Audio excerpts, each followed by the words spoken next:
नमस्कार। इस शख्स को पहचानते हैं आप? ये बजरंग मुनि है।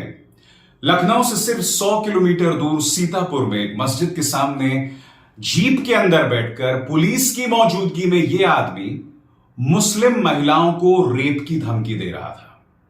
इसके खिलाफ केस दर्ज हो गया है। कायदे से इसे गिरफ्तार हो जाना चाहिए था, मगर ऐसा कुछ नहीं हुआ है। मगर गिरफ्तार क्यों होंगे? क्योंकि मुख्यमंत्री आदित्यनाथ ऐसे मामलों में अक्सर ढीले पड़ जाते हैं। यहां पर उनका बुलडोजर नहीं चलता। मगर खबर क्या, मैं आपको बताता हूं। खबर यह है कि सावरकर आसनम करते हुए यह आदमी अब माफी मांग रहा है। मैं चाहूंगा कि आदमी किस तरह से माफी मांग रहा है, आप इस पर गौर करें।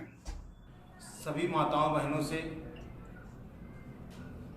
मैं क्षमा मांगते हुए कह रहा हूं, मेरा जो वीडियो वायरल हो रहा है, अगर उनकी आत्मा को ठेस पहुंचा है तो उसके लिए मुझे क्षमा करें। सभी माताएं बहनें मेरे लिए पूज्य हैं। मैं संपूर्ण नारी जाति का सम्मान करता हूं। माफी किस चीज की दी जाती है? माफी गलती की दी जाती है, गुनाह की नहीं। और गुनाह के लिए तो आपको जेल में वक्त बिताना पड़ता है। अगर तो इसके मुंह से गलती से निकल गया होता, देखिए, आप किसी महिला को बलात्कार की धमकी गलती से नहीं देते हैं। अगर आपके अंदर ऐसे राक्षस हों तब जाकर आप इस तरह की बातें करते हो। और यह आदमी एक जगह नहीं, कई जगह पर इस तरह की बातें कहते हुए सुना गया है। नाम इनका बजरंग मुनि है। बजरंग बली और मुनि दोनों शब्द को यह आदमी बदनाम कर रहा है। मैं चाहूंगा कि एक और जगह पर किस अश्लील अंदाज में और एक बार फिर पुलिस की मौजूदगी में आदमी क्या कह रहा था, सुनिए। याद रखना, जिस मुल्ले का लड़का अगर हमारी एक बेटी छेड़ेगा तो हम उसकी खुले बेटी लेके जाएंगे, संगत में उठा के बहू बेटी, जिसके औकात होगी मुल्ले के या शासन प्रशासन के रोक के दिखा देगा।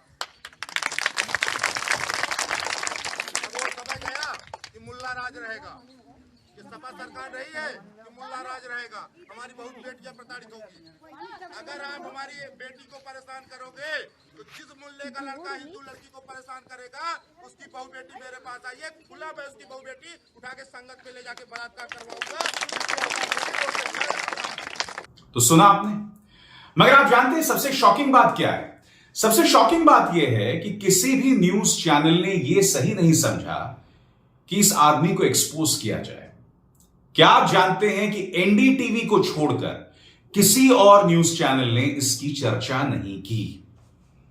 और जैसा कि कल मैंने कार्यक्रम किया था और मैंने कहा था कि प्रधानमंत्री नरेंद्र मोदी कुछ कहें, अपनी चुप्पी तोड़ें, क्योंकि मुद्दा सिर्फ इस बजरंग मुनि का नहीं है। हिजाब को लेकर, हलाल को लेकर, नॉनवेज को लेकर, मुसलमानों को की आर्थिक बॉयकॉट को लेकर तमाम एक के बाद एक चीजें हो रही हैं और हमारे प्रधानमंत्री खामोश हैं। मैं जो आपसे कहने की कोशिश कर रहा हूं, मीडिया तो जाहिर सी बात है मुद्दे नहीं उठा सकता, अनर्गल मुद्दों पर आपका ध्यान खींचना चाहेगा। मैंने आपको बताया, सिवाय एनडीटीवी और कुछ हद तक टाइम्स नाउ, इसके अलावा किसी न्यूज चैनल ने इसकी चर्चा नहीं की। न्यूज चैनल किस तरह का जहरीला प्रचार कर रहे थे, मैं आपको दिखलाना चाहता हूं। मैं आपको दिखलाना चाहता हूं देश के सबसे धनी आदमी अंबानी का न्यूज चैनल किस तरह का जहर उगल रहा था। आपके सामने ये देखिए। अल्लाह को मनाना, शोर क्यों मचाना, अजान को लेकर डिबेट, लाउड स्पीकर पर अजान को लेकर डिबेट। उसी तरह से जी न्यूज भी अजान पर ही डिबेट कर रहा था, जैसा कि आप स्क्रीन पर देख रहे हैं। मैं आपसे जानना चाहता हूं, अजान लाउड स्पीकर में होनी चाहिए, नहीं होनी चाहिए, यह तो अचानक आज की बात नहीं है ना। लाउड स्पीकर पर अजान एक अरसे से हो रही होगी, एक अरसे से हो रही होगी। और क्या अजान दिन भर होती रहती है? वो 4 या 5 मिनट का वक्त होता होगा जब अजान होती है। मगर बुनियादी मुद्दा क्या है? बुनियादी मुद्दा यह है कि यह हार्ड न्यूज नहीं है। इस खबर को अभी भुनाने की कोई वजह नहीं थी, इस खबर की चर्चा करने की कोई वजह नहीं थी। यह खबर अंबानी का न्यूज चैनल और जी न्यूज जैसे न्यूज चैनल्स सिर्फ इसलिए कर रहे थे क्योंकि समाज एक बार फिर सांप्रदायिक तौर पर दो फाड़ हो जाए, किसी ना किसी तरीके से मुसलमानों को टारगेट किया जाए। और ये तमाम चीजें सत्ताधारी भारतीय जनता पार्टी को सूट करती हैं, उन्हें वोटों के लिहाज से फायदा दिलाती हैं। और आप जानते हैं इंस्टीट्यूट ऑफ परसेप्शन स्टडीज ने पड़ताल की है। आप जानते हैं पिछले 16 दिनों में 17 दिनों में 14 बार पेट्रोल के दाम बढ़ चुके हैं। 14 बार। और आप जानते हैं न्यूज चैनल्स में इसकी चर्चा मात्र 4.79% हुई। यानी कि उनके पूरे प्राइम टाइम में उनके 24 घंटे के न्यूज चैनल का जो सर्कल होता है, जो साइकिल होता है, उसमें सिर्फ 5% बढ़े हुए पेट्रोल के दाम को दिए गए। आपकी स्क्रीन पर आप ये जो सर्कल देख रहे हैं, ये जो चार्ट देख रहे हैं, इसमें आप देख सकते हैं सबसे ज्यादा चर्चा की गई किसकी? कश्मीर फाइल्स की। उसके बाद चर्चा किसकी की गई? बंगाल में हुई हिंसा की, जिसकी चर्चा होनी चाहिए क्योंकि हिंसा शर्मनाक थी। मगर अगर यही हिंसा उत्तर प्रदेश या मध्य प्रदेश में हुई थी तो मैं दावे के साथ कह सकता हूं कोई न्यूज चैनल से नहीं छूता। इसके अलावा चर्चा किसकी हुई? यूक्रेन युद्ध की। क्यों? क्योंकि यूक्रेन युद्ध को दिखाने से इनको टीआरपी मिल रही थी। और फिर आप देख सकते हैं प्राइस हाइक जो कि लाल रंग में है, इसकी सबसे कम चर्चा हुई है। किसान, बेरोजगारी, इसकी तो कोई चर्चा ही नहीं कर रहा है। ये न्यूज चैनल्स आज की तारीख में रेडियो रवांडा बने हुए हैं, समाज में सिवाय जहर फैलाने की और कोई काम नहीं करते हैं। और आप अपने सोफे पर विराजमान इस नफरती प्रचार को देखते हैं। कितने शर्म की बात है। इन तमाम न्यूज चैनल्स में ऐसे नफरती चिंटू दिखाए जाते हैं जो सिर्फ और सिर्फ समाज में जहर का प्रचार प्रसार कर रहे हैं और कुछ नहीं।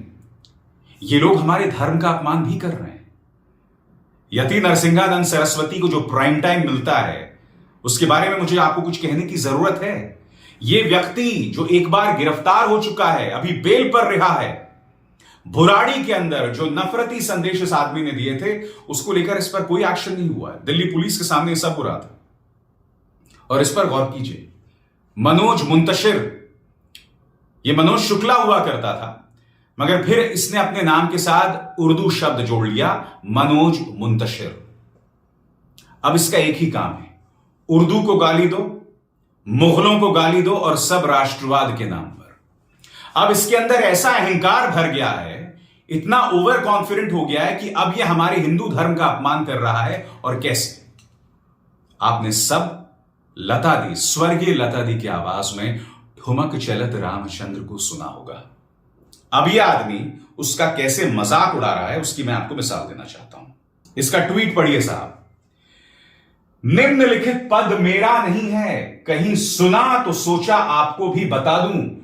बहुत हुआ ठुमक चलत रामचंद्र बाजत पैजनिया, अब होना चाहिए धमक चलत राम भक्त फाटत पैजमिया। यह आदमी राम भक्तों का पजामा फाड़ रहा है। ठुमक चलत रामचंद्र में राम के प्रति हमारी आस्था झलकती है। इससे जुड़ा हुआ है हमारे बचपन की रोमानियत, नॉस्टैल्जिया। क्योंकि आपको याद होगा जब हम सब छोटे हुआ करते थे तो टेप रिकॉर्डर्स में, रेडियो में सुबह अक्सर ये गाने चला करते थे लता दी की मधुर आवाज में। अब यह आदमी इस तरह से इस दोहे, इस छंद का अपमान कर रहा है, पजामा फाड़ रहा है। क्यों? क्योंकि यह आदमी आज की तारीख में इसको लाइसेंस मिल गया है मुगलों के बारे में अनाप शनाप बयान देना। कुछ दिनों पहले क्या कह रहा था कि देश में भुखमरी थी और शाहजहां ताजमहल बनवा रहा था। ऐसी ढेरों मिसालें हैं दोस्तों, जब पुराने राजा महाराजाओं ने जनता की समस्या की अनदेखी करके अपने महलों का निर्माण किया। सिर्फ शाहजहां ने ऐसा नहीं किया होगा, मगर ये जानबूझकर एक मुगल का जिक्र कर रहा है क्योंकि इसका मकसद साफ है। मुगलों का जिक्र करके ये उसी प्रोपेगेंडा का हिस्सा है जिस प्रोपेगेंडा में आप यति नरसिंहानंद सरस्वती या बजरंग मुनि को देखते हैं। मेरे हिसाब से बजरंग मुनि, यति और मनोज शुक्ला, मनोज मुंतशिर में कोई फर्क नहीं है।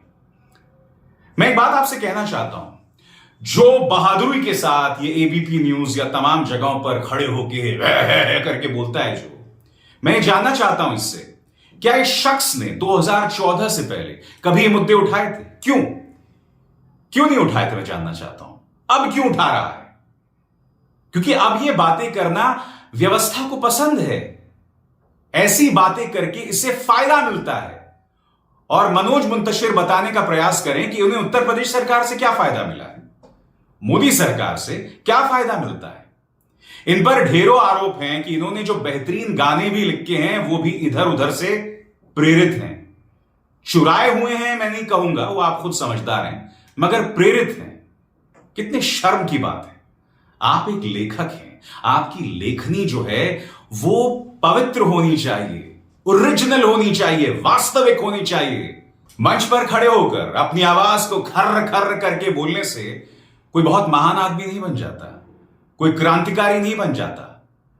चंद्रशेखर आजाद जो कि एक स्वतंत्रता सेनानी रहे हैं, पूरे भारत के रहे हैं, इस आदमी ने उनकी पहचान को तिवारी तक सीमित कर दिया। आपको समझना पड़ेगा, आप में से कई लोगों को ये बातें पसंद नहीं आएंगी जो मैं कह रहा हूं, मगर एक दिन आएगा तब आप समझेंगे कि नफरती चिंटुओं ने सिर्फ और सिर्फ इस देश का नुकसान किया है, इसके अलावा कुछ नहीं। इस मंच पर मैं ये बातें रखते रहूंगा। नमस्कार। स्वतंत्र और आजाद पत्रकारिता का समर्थन कीजिए, सच में मेरा साथी बनिए। बहुत आसान है दोस्तों, इस ज्वाइन बटन को दबाइए और आपके सामने आएंगे ये 3 विकल्प, इनमें से एक चुनिए और सच के इस सफर में मेरा साथी बनिए।